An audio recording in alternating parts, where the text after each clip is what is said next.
খাস কলকাতায় চেম্বারে ঢুকে চিকিৎসককে মারধরের অভিযোগ। কসবার বেদিয়াডাঙ্গায় চিকিৎসককে মারধরের অভিযোগ। আক্রান্ত চিকিৎসক শঙ্কর ভগবান তিওয়ারি। মত্ত অবস্থায় গালিগালাজ এবং মারধরের অভিযোগ। আর বাধা দিতে এলে চিকিৎসকের ছেলেও আক্রান্ত হন। দুষ্কৃতীদের নিয়ে এসে অভিযুক্ত চিকু পান্ডের বিরুদ্ধেই হামলার অভিযোগ। চেম্বার দখল করতেই দলবল নিয়ে হামলা, অভিযোগ করছেন আক্রান্ত চিকিৎসক। চেম্বার গাড়িতে আগুন লাগিয়ে পুড়িয়ে দেওয়ার হুমকিও দেওয়া হয়েছে, এরকমই অভিযোগ সামনে আসছে। চিকু পান্ডে বলে একটা ছেলে, সে মদ্যপ অবস্থায় এসে মানে অশ্রব্য ভাষায় গালাগালি করছিল।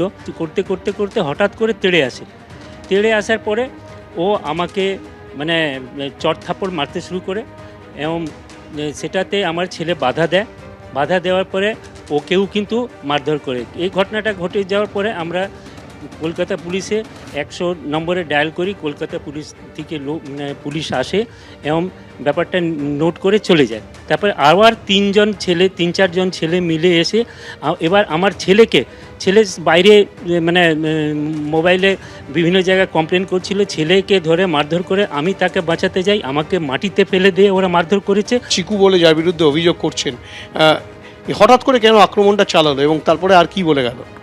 না, ওর বক্তব্য হচ্ছে যে মানে এই চেম্বারটা যখন প্রমোটারি হয় তখন কিন্তু আমরা পাই এবং পাওয়ার পরে ওর বক্তব্য হচ্ছে যে এটা তোমাকে ছেড়ে দিতে হবে, এখান থেকে প্র্যাকটিস বন্ধ করে চলে দিতে হবে। এটা হুমকিও দিয়েছে, চেম্বারকে দখল করাচ্ছেন, ওই রকমই বন্ধ করে দিন, আর যাওয়ার সময় এটাও হুমকি দিয়ে আপনার গাড়ি পুড়িয়ে দেবো। অন্যদিকে বারাসাতে আজকে পথে নামলেন 2022-এর টেট উত্তীর্ণরা। মিছিল করলেন তারা বারাসাত স্টেশন থেকে জেলা প্রাথমিক শিক্ষা সংসদের অফিস পর্যন্ত।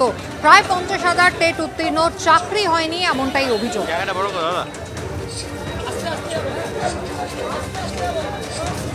বারাসাত স্টেশন থেকে মিছিল বেরিয়েছে।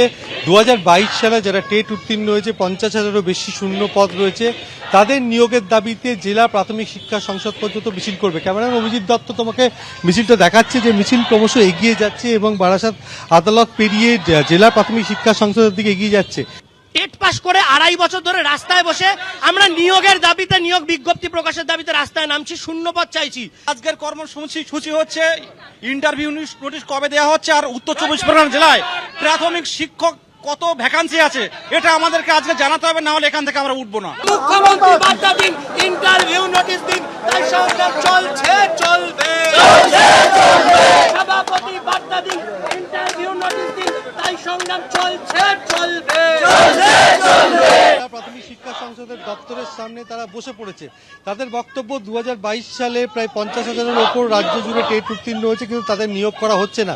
সেই নিয়োগের দাবিতে আজকে উত্তর 24 পরগনা টেট উত্তীর্ণরা অবস্থানে রয়েছে। ক্যামেরাম্যান অভিজিৎ দত্ত তোমাকে ছবিটা দেখাচ্ছে যে এই মুহূর্তে তারা রাস্তায় বসে বিক্ষোভ দেখাচ্ছে এবং তাদের মধ্যে থেকে 10 জন প্রতিনিধি যাবে। তারা জেলা প্রাথমিক শিক্ষা সংসদ, সেই জেলা প্রাথমিক শিক্ষা সংসদে গিয়ে ডেপুটেশন দেবে চেয়ারম্যান দেবব্রত সরকারের কাছে। কেন মমতা দিদি আমাদের নিয়োগটা দিচ্ছে না? আমরা 7 বছর ধরে অপেক্ষা করে রয়েছি। জেলার যে ভ্যাকেন্সি আমরা বহুবার আরটিআই করেছি, আমরা এখনো পর্যন্ত জানতে পারিনি। বহুবার আমরা চেয়ারম্যানের কাছে এসেছি, উনি আমাদেরকে ফিরিয়ে দিয়েছেন। এই প্রখর রোদ্রে রাস্তায় বসে তারা অবস্থান বিক্ষোভ চালাচ্ছেন এবং তাদের একটাই বক্তব্য, উত্তর 24 পরগনা জেলায় কতগুলি প্রাথমিক স্কুলে শূন্য পদ রয়েছে, সেই শূন্য পদের সংখ্যা তাদের জানাতে হবে। এবং এই মুহূর্তে অভিজিৎকে দেখাতে বলবো যে এই প্রধান ফটক দিয়ে তারা ভেতরে প্রবেশ করবেন এবং দোতলায় চেয়ারম্যানের দপ্তর রয়েছেন দেবব্রত সরকার, তার সঙ্গে তারা দেখা করবেন।